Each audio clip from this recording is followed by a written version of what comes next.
রান্না একটা শিল্প, তাই যত সুন্দর এবং পরিপাটিভাবে করা যায়, দেখতে সুন্দর, খেতেও সুস্বাদু হয়।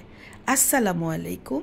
নাজমাস রসই করে আরও একটা রেসিপির আমন্ত্রণ জানাচ্ছি আপনাদের সবাইকে।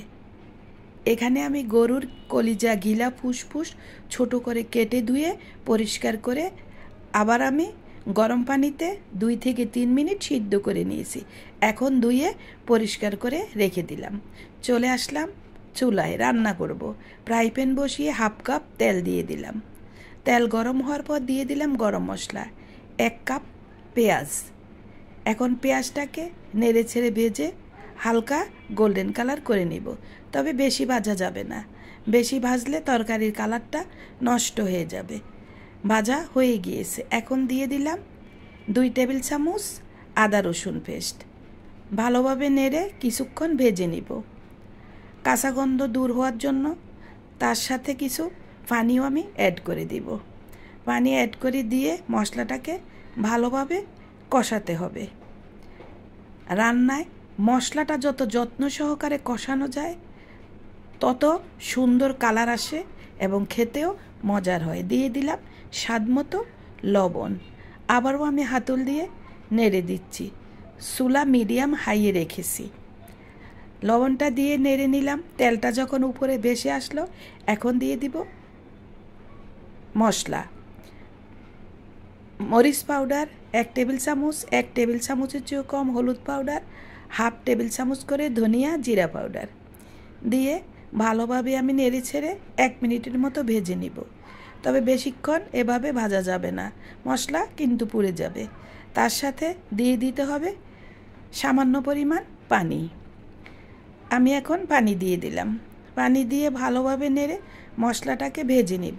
ভাজতে ভাজতে যখন মশলার উপরে তেল ভেসে আসবে, তখন বুঝবো মশলা ভাজা হয়ে গিয়েছে। এই যে দেখেন, আমার গরুর কলিজা, ফুসফুস, ঘিলা কতটা সুন্দর হয়েছে। আর এইভাবে রান্না করলে কলিজার কালারটা একদম সুন্দর থাকে। অনেকেই বলে যে কলিজা, ঘিলা রান্না করলে কালার নাকি কালো হয়ে যায়। তার একটাই মাত্র কারণ, ওই যে আমার ভিডিওর আগে দেখিয়েছি, 2 মিনিট সিদ্ধ করার পর কি যে কালো বের হয়েছে, এগুলি সব রক্ত। গরুর কলিজা, ঘিলা, ফুসফুসের মধ্যে অনেক বেশি রক্ত থাকে, তাই এভাবে পরিষ্কার করে নিতে হয়। ভালোভাবে মশলার মধ্যে কষিয়ে আবারও একটু পানি দিয়ে দিলাম। দিয়ে ঢাকা দিয়ে কিছুক্ষণ রেখে দিলাম। কিছুক্ষণ পর পর এভাবে নেড়ে ছেড়ে ভালোভাবে দিতে হবে। আর এভাবে নেড়ে ছেড়ে পানিটা শুকিয়ে নিতে হবে। ঢাকা দিয়ে দিয়ে আমি রান্না করব, চুলা মিডিয়াম হাইয়ে রেখে। কে কোথা থেকে আমার রেসিপিটা দেখছেন কমেন্ট করে জানাতে পারেন।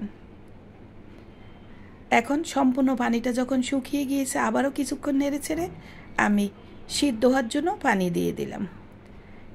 আর এই কলিজাটাকে আমি ভুনা করব, কোনো ঝোল রাখবো না, তাই পানির পরিমাণটা কম দিলাম, যেই পরিমাণ সিদ্ধ হতে লাগে। ঢাকা দিয়ে 3 থেকে 4 মিনিট আমি মিডিয়াম হিটে রেখে রান্না করে নিচ্ছি।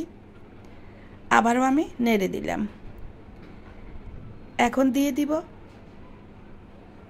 1 চায়ের চামচ টালা জিরা পাউডার, 1 চায়ের চামচ স্পাইসি গরম মশলা পাউডার।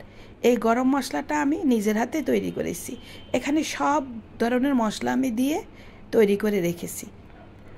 ভালোভাবে নেড়ে ছেড়ে দিয়ে ঢাকা দিয়ে চুলা মিডিয়ামে রেখে রান্না করব আরও 3 থেকে 4 মিনিট। 3 থেকে 4 মিনিট পর ঢাকাটা উঠিয়ে দেখেন একদম তেলটা উপরে ভেসে উঠেছে। গরুর কলিজা ভুনা কিন্তু হয়ে গিয়েছে। তাহলে রেসিপি তো পেয়ে গেলেন। যদি ভালো লেগে থাকে আমার চ্যানেল সাবস্ক্রাইব করে লাইক, কমেন্ট, শেয়ার করে পাশে থাকবেন। এখন দিয়ে দিলাম 7 থেকে 8টা কাঁচামরিচ। কাঁচামরিচটা এই সময় দিলে সুন্দর একটা স্মেল আসে। ভালোভাবে নেড়ে আমি ঢাকা দিয়ে কিছুক্ষণ রেখে দিব। প্রিয় ভিউয়ার্স, নাজমাস রসই করে পেয়ে যাবেন সহজ রেসিপিতে মজাদার সব খাবার দাবার। আমরা বাঙালি, তাই বাঙালিয়ানা খাবারই থাকবে আমার পেজে। বাঙালিরা কখনো ভিনদেশিদের খাবারে অভ্যস্ত না, বাঙালিরা বাঙালি খাবারে অভ্যস্ত। তাই বাঙালি খাবারের বাংলা রেসিপি নিয়েই আমি হাজির হয়ে যাই আপনাদের মাঝে। তাহলে রেসিপিটা কেমন হলো চাইলে কমেন্ট করে জানাতে পারেন। আরও অবশ্যই আপনি বাসায় ট্রাই করবেন। তাহলে আজ এখানেই বিদায় নিব। আল্লাহ হাফেজ।